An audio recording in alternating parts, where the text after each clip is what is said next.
Welcome to the Banker Lamp. Please enjoy the video. In this video, I will explain how to buy WLFI token MetaMask full guide.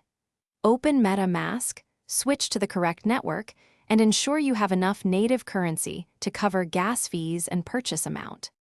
Make sure your MetaMask is installed and your seed phrase is backed up securely before you begin. Add the required network and double-check the chain details to avoid mistakes when swapping for WLFI tokens. If you're finding this video helpful, please subscribe and like so I can keep making useful guides. Quick recommendation: life is too short for a stinky car, so pick up Little Tree's black ice to keep things fresh after long crypto sessions. Check the description for the link and other deals, then relax and get ready to continue with the step-by-step. Now let's get back to the video. Find the verified WLFI contract, then connect MetaMask to a decentralized exchange that supports the token. Enter your purchase amount, adjust slippage if needed, and confirm the swap while watching gas estimates to avoid overpaying.